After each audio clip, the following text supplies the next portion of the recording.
नमस्कार दोस्तों, मैं हुकम सिंह अपने YouTube channel target achievers zone में आपका स्वागत करता हूं। दोस्तों, अपनी इंडियन मेडिवल हिस्ट्री की सीरीज़ को आगे कंटिन्यू करते हैं और आज ये इस सीरीज़ का लेक्चर 2 है, जिसमें हम नॉर्थ इंडिया में जो भी किंगडम्स हुए उसमें हम सबसे पहले पालाज को डिस्कस करेंगे, यानी पाल वंश को डिस्कस करेंगे। आने वाले लेक्चर्स में हम उसके बाद प्रतिहाराज को देखेंगे, इसके बाद फिर राष्ट्रकूटाज को देखेंगे। ठीक है, तो इसी सीक्वेंस में हम आगे कंटिन्यू करेंगे इस सीरीज को। दोस्तों, मैं दावे के साथ कह सकता हूं कि ये सीरीज आपको बहुत ज़्यादा पसंद आने वाली है, आपके बहुत ज़्यादा कॉन्सेप्ट्स क्लियर होंगे, तो आप इसको रेगुलरली फॉलो कीजिए। देखिए, ध्यान रखिए, ये सीरीज आपके लिए इन सभी एग्जाम्स के लिए बेनिफिशियल है। इवन कोई भी कॉम्पिटिटिव एग्जाम हो, हर किसी में ये आपके लिए बेनिफिशियल रहेगी, तो आप इसको फॉलो कीजिए और इसका फ़ायदा उठाइए। तो चलिए शुरू करते हैं। देखिए, जैसा कि मैंने आपको पिछले लेक्चर में बताया था कि हम किंगडम्स को पढ़ेंगे तो उसको दो भागों में डिवाइड करके पढ़ेंगे। पहला, नॉर्थ इंडिया में जो भी किंगडम्स हुए, दूसरा साउथ इंडिया में जो भी किंगडम्स हुए। ठीक है, नॉर्थ इंडिया में जो किंगडम्स हुए उसमें हम मेनली इन 3 किंगडम्स को पढ़ेंगे, पालाज, प्रतिहार्स एंड राष्ट्रकूटाज। तो आज के लेक्चर में हम सबसे पहले पालाज को डिस्कस करेंगे और इसके बाद जब नॉर्थ इंडिया के कंप्लीट हो जाएंगे उसके बाद हम साउथ इंडिया के जैसे कि चोलाज, ठीक है, उसके बाद हम जैसे कि पांड्याज, पल्लवाज, ये सब डिस्कस करेंगे। तो चलिए शुरू करते हैं। देखिए, पालाज का जो शासनकाल रहा था वो मेनली 750 से 1162 एडी तक माना जाता है। ठीक है, जो इनका मेन मेजर एरिया रहा था इनके डोमिनेशन का, इनका शासनकाल का, वो था ये बंगाल का गौड़ वाला रीजन। कई बार हालांकि इनका जो एक्सटेंशन था वो वाराणसी तक चला गया था वो ट्राइपार्टाइट स्ट्रगल के दौरान, बट यहाँ हम देख सकते हैं जो इनका मेन फोकस था वो यही था।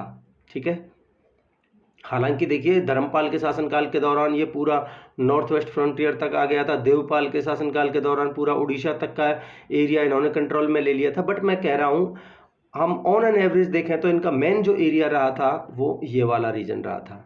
और ये हमारे गुर्जर प्रतिहार जो इनके साथ में अपने पावर बढ़ा रहे थे, इधर ये राष्ट्रकूटाज जो कि बराबर अपनी पावर में थे। ठीक है, तो हम इन पालाज को देखते हैं। देखिए, अगर हम इनके इंट्रोडक्शन की बात करें तो 7वीं शताब्दी में जैसे ही हर्ष का जो एम्पायर है वो डिक्लाइन होना शुरू होता है तो बहुत सारे लार्ज स्टेट्स उभर कर सामने आते हैं, नॉर्थ इंडिया, डेक्कन और साउथ इंडिया वाले रीजन में। हालांकि देखिए, गुप्ता और हर्ष की तरह कोई भी ऐसा किंगडम नहीं हुआ जो कि गंगेटिक वैली और नॉर्थ इंडिया तक अपना कंट्रोल स्थापित कर सके।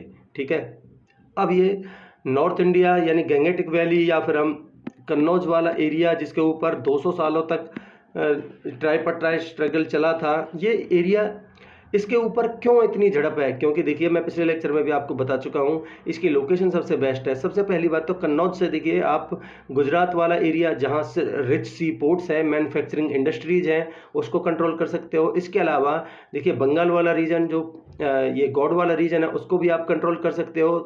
ठीक है, जहाँ साउथ ईस्टर्न एशियन कंट्रीज के साथ में ट्रेड कर सकते हैं।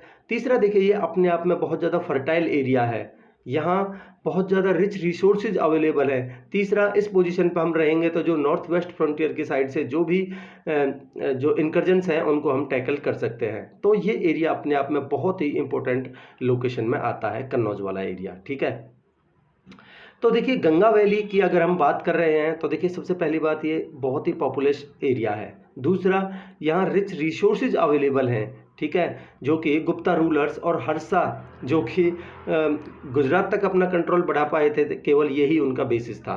ठीक है, अब देखिए, गुजरात तक बढ़ा लिया था उन्होंने, वहाँ रिच सी पोर्ट्स है वो उनके कंट्रोल में आ गए, वहाँ की जो मैन्युफैक्चरिंग इंडस्ट्रीज है उसके ऊपर उनका कंट्रोल हो गया। इसके बाद ये जो भी ओवरसीज कंट्रीज हैं उनके साथ में ट्रेड स्थापित कर लिया। और देखिए, अगर कोई भी शासक है, अगर उसका ट्रेड अच्छा है तो कह सकते हैं कि जो उसकी इकोनॉमी है वो बहुत ज़्यादा फ्लोरिश करेगी और उसका जो शासनकाल है वो बहुत ही अच्छे से होगा, उसकी जो सुपरमेसी है वो अपने आप ही दिखेगी।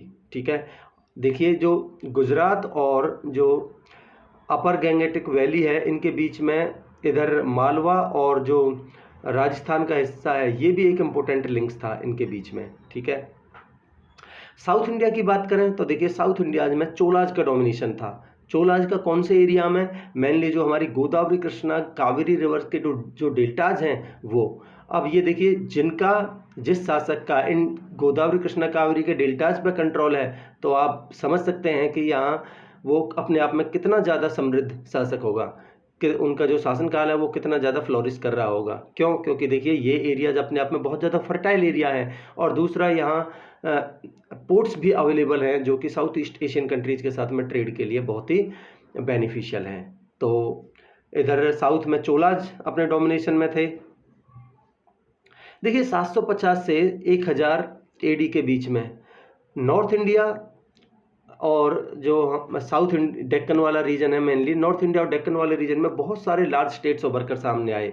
इनमें देखिए पालाज हैं, इनका मेनली सेंट्रल इंडिया में up to the mid of the 9th century तक डोमिनेशन रहा। इसके अलावा गुर्जर प्रतिहार्स हैं जिनका वेस्टर्न इंडिया में डोमिनेशन है, ठीक है, जो कि mid of the 10th century तक। इसके अलावा अपर गंगेटिक वैली तक थोड़े बहुत समय के लिए। इसके अलावा डेक्कन वाले रीजन में राष्ट्रकूटाज का डोमिनेशन है। हालांकि समय समय पर इनका नॉर्थ और साउथ की तरफ एक्सटेंशन घटता बढ़ता रहा, बट जो इनका मेन रीजन है वो है डेक्कन, किसका? राष्ट्रकूटाज का। अब इन तीनों एम्पायर्स जो है ये आपस में भी लड़ते रहे, किस लिए? कि जो मेनली अपना जो सुपरमेसी स्थापित करने के लिए कन्नौज और जो गंगेटिक वैली वाला एरिया है उसको अपने कंट्रोल में लाने के लिए ये आपस में भी लड़ते रहे। हालांकि देखिए इन्होंने लड़ते लड़ते अपनी कंडीशंस को इतना तो स्टेबल बना के रखा था कि इन्होंने देखिए एग्रीकल्चर को बहुत ज़्यादा बढ़ावा दिया। इसके अलावा इन्होंने तालाब बनवाए, इन्होंने नहरें बनवाई। इसके अलावा आर्ट एंड आर्किटेक्चर को इन्होंने बहुत ज़्यादा पैट्रनेज किया, इवन टेम्पल्स को भी इन्होंने पैट्रनेज किया था। इन तीनों एम्पायर्स की अगर हम कंपैरिजन करें तो राष्ट्रकूटाज सबसे शक्तिशाली और सबसे लंबे समय तक शासन करने वाले ये किंगडम था, राष्ट्रकूटाज, ठीक है। और देखिए ये नॉर्थ इंडिया और साउथ इंडिया के बीच में जो डेक्कन वाला रीजन है मेनली, जिसमें राष्ट्रकूटाज का डोमिनेशन था, ये एक ब्रिज की तरह काम करता था नॉर्थ और साउथ के बीच में, economic as well as cultural matters में, ठीक है। आई होप आपको यहाँ तक क्लियर है। तो अब हमने इसका इंट्रोडक्शन जाना, अब हम आगे इन पालाज को आगे कंटिन्यू करते हैं और इनके रूलर्स को वन बाय वन समझते हैं। देखिए जैसे ही हर्ष की डेथ होती है नॉर्थ इंडिया में एक पॉलिटिकल कन्फ्यूजन पैदा हो जाती है। वो कैसे? देखिए जो कश्मीर का शासक था ललित आदित्य, वो पंजाब के ऊपर आक्रमण करके उसको अपने कंट्रोल में ले लेता है। इवन कन्नौज को भी वो अपने कंट्रोल में ले लेता है, जो कि हर्ष के समय में symbol of the sovereignty of the north India के नाम से जाना जाता था, ठीक है, जो कि ये पोजीशन बाद में दिल्ली ने एक्वायर की थी। तो देखिए जिसका कन्नौज के ऊपर कंट्रोल है वो आप समझ सकते हैं कि जो पूरी गंगेटिक वैली है उसके ऊपर उसका कंट्रोल है। यहाँ की जो एग्रीकल्चर है, यहाँ का जो फर्टाइल एरिया है, यहाँ के जो रिच रिसोर्सेज हैं, सबके ऊपर, यहाँ का जो ट्रेड है, सबके ऊपर उसका कंट्रोल है, ठीक है। इवन ललितादित्य ने जो बंगालिया गौड़ वाला जो एरिया है वहाँ पे जो शासक था उसके ऊपर आक्रमण करके उसको मार दिया था, बट ये उसकी पावर ज़्यादा लंबे समय तक चल नहीं सकी और उसकी पावर वहाँ फीकी पड़ गई जब पालाज और गुर्जर प्रतिहार्स उभर कर सामने आए, ठीक है। देखिए हालांकि पालाज और प्रतिहार्स आपस में भी लड़ते रहे थे, अपना एरिया, अपना जो कंट्रोल है वो बिहार और मेनली वाराणसी तक वाले एरिया तक एक्सटेंड करने के लिए। अब वो क्यों? क्योंकि देखिए ये जो गंगेटिक वैली का हिस्सा है, पहली बात तो बहुत ज़्यादा फर्टाइल एरिया है और यहाँ बहुत ही डेवलप्ड इंपीरियल ट्रेडिशंस आपको देखने को मिलेंगी, ठीक है। तो आप देख सकते हैं ये पालाज वाला एरिया है और ये प्रतिहाराज वाला है, ये राष्ट्रकूटाज वाला है। मेनली हम इस एरिया की अभी बात कर रहे हैं, ठीक है। देखिए आपको पता होना चाहिए, मैं आपको पिछले लेक्चर्स में बता चुका हूँ कि जो प्रतिहार्स थे, प्रतिहारों के फ्यूडेटरीज हैं, ये छोटे छोटे शासक जैसे कि चौहान हैं, प्रतिहार्स हैं, परमार्स हैं, सोलंकी हैं, पालाज हैं, चालुक्याज हैं, तोमर्स हैं, ये सब, ठीक है। देखिए अब हम इसकी थोड़ी पॉलिटिकल हिस्ट्री जानने की कोशिश करते हैं पाल वंश की। तो पाला एम्पायर को गोपाल के द्वारा 750 एडी में फाउंड किया गया था, ठीक है। इसको किसके द्वारा अपॉइंट किया गया था?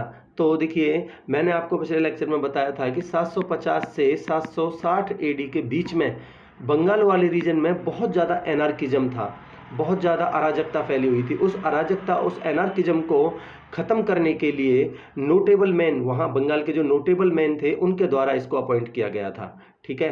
देखिए जो पालाज ने रूल किया वो ईस्टर्न इंडिया में पाटलिपुत्र से 9वीं से अर्ली 12th सेंचुरी तक किया था। ठीक है, देखिए सबसे इम्पोर्टेंट पॉइंट है, इनकी जो किंगडम, जो पाला किंगडम है, इनकी जो लैंग्वेज थी, वो भाषा थी, वो थी संस्कृत, प्राकृत और पाली, तीनों लैंग्वेज यहाँ इस किंगडम में थी। ठीक है, इसके अलावा इन्होंने महायान बुद्धिज्म को फॉलो किया था पालाज ने, ये भी एक इम्पोर्टेंट पॉइंट है। ठीक है, तो हम इसका सबसे पहला शासक गोपाल की बात करते हैं, जिसने कि इस डायनेस्टी को फाउंड किया था 750 AD में। ठीक है, तो देखिए अगर हम गोपाल की बात करें तो ये कोई इतने ज़्यादा रिच या फिर रॉयल फैमिली में पैदा नहीं हुआ था। इसके जो पिताजी थे वो एक सोल्जर थे, बट इसने बंगाल को अपने कंट्रोल में लिया, उसको यूनिफाई किया। इसके अलावा इसने बिहार के मगध को भी अपने कंट्रोल में ले लिया था। ठीक है, इसका जो ओरिजिनल किंगडम था वो था वंगा, यानी ईस्ट बंगाल।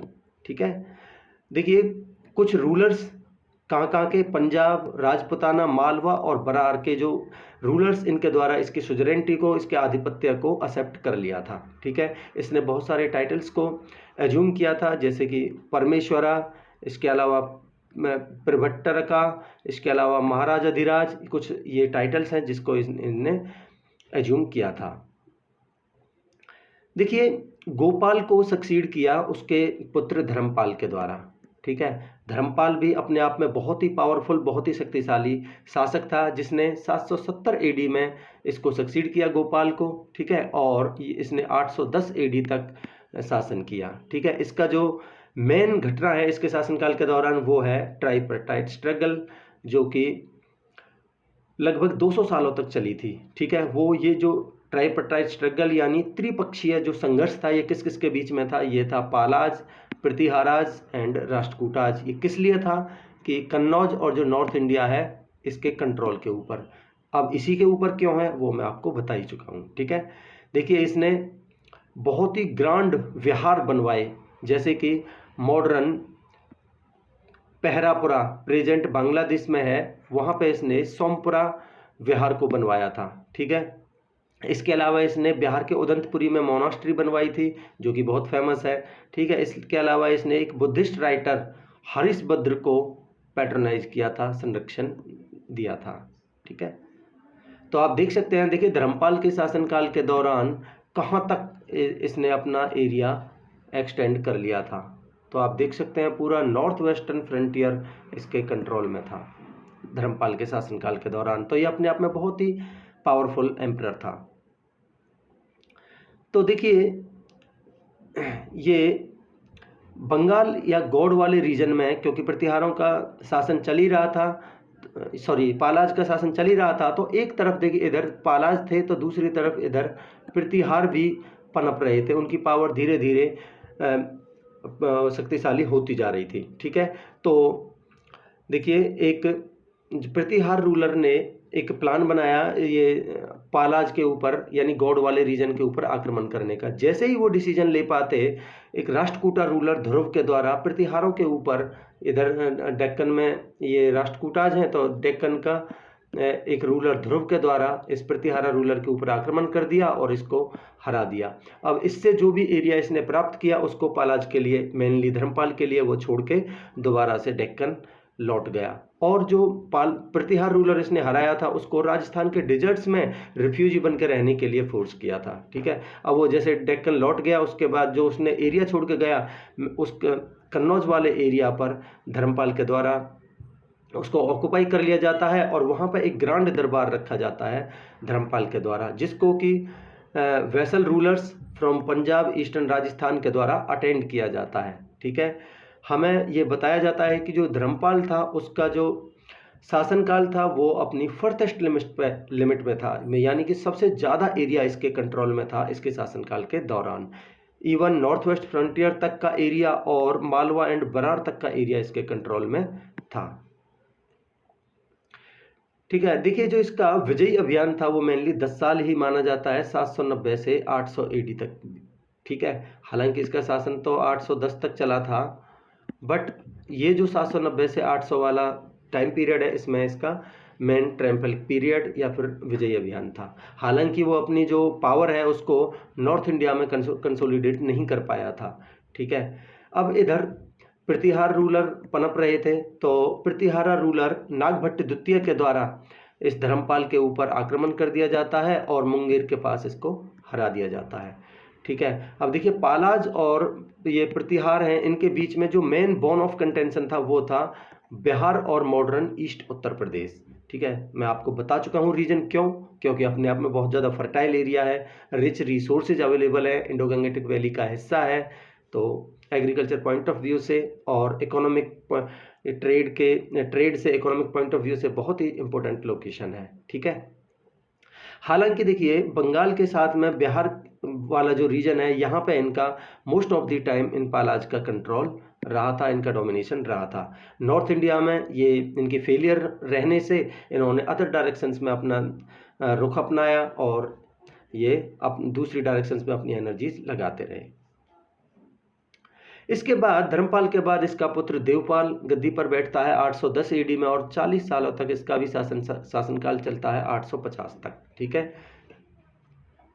इसने अपना कंट्रोल देखिए आज के समय में असम है जो वहाँ था प्रयाग ज्योतिषपुर, वहाँ तक अपना कंट्रोल बढ़ाया। इसके अलावा इवन उड़ीसा तक भी इसने अपना कंट्रोल एक्सटेंड कर लिया था। ठीक है, मॉडर्न नेपाल वाले जो लोग हैं उन्होंने भी इसकी सुजरेंटी को यानी देवपाल का जो आधिपत्य है उसको एक्सेप्ट कर लिया था। ठीक है, इसने देखिए जो राष्ट्रकूटा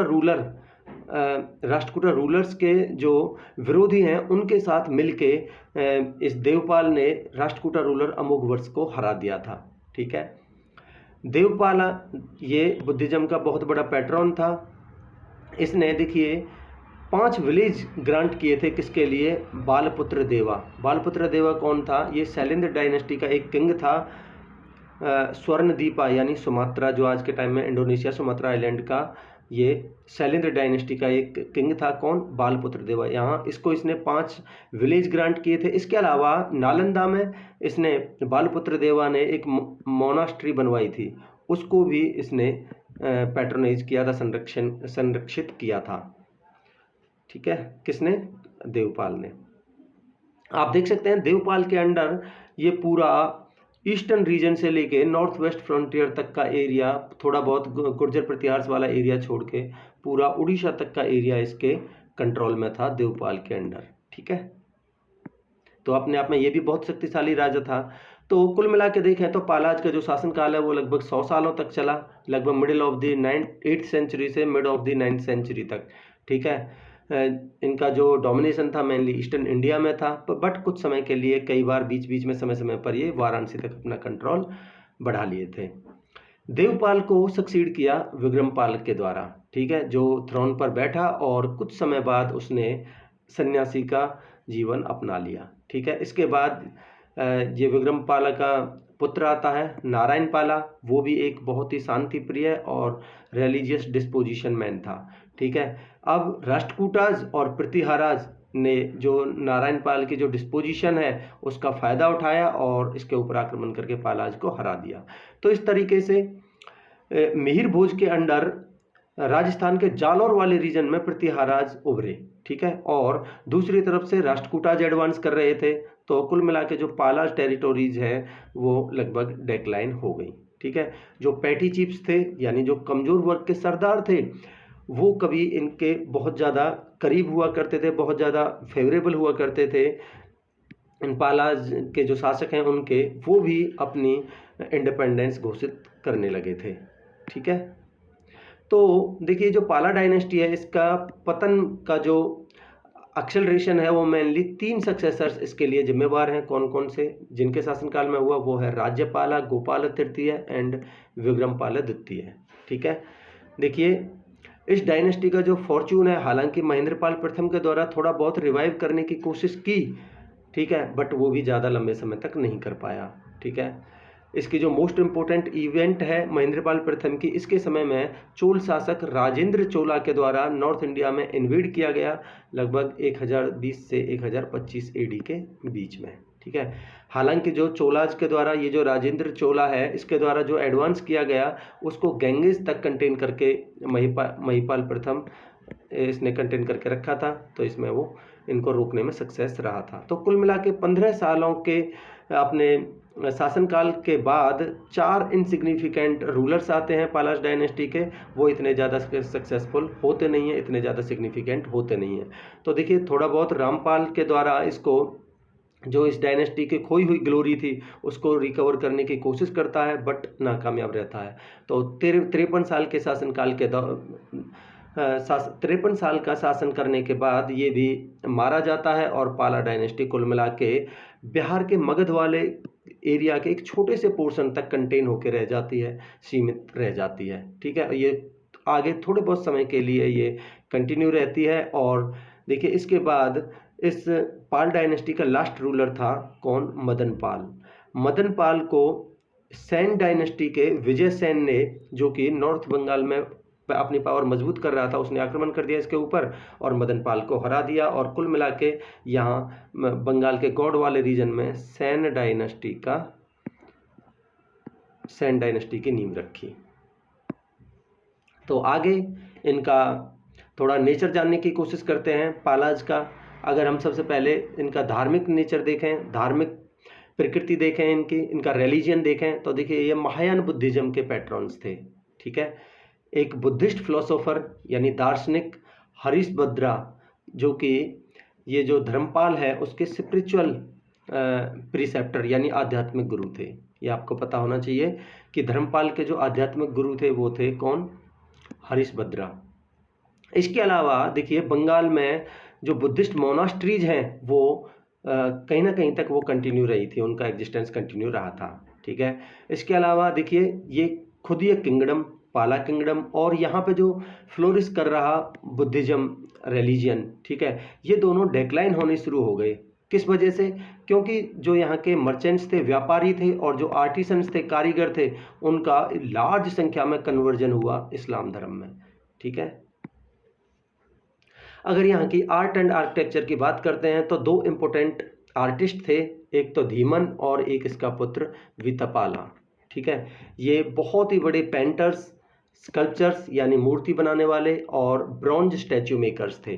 देखिए पाला स्कूल ऑफ स्कल्पचरल आर्ट था, वो गुप्ता आर्ट से प्रभावित था। ठीक है, महिपाल प्रथम ने बहुत सारे पवित्र स्ट्रक्चर्स को रिपेयर किया, रिकंस्ट्रक्ट किया। ठीक है, और देखिए कहाँ कहाँ? सारनाथ में, नालंदा में और बोधगया में।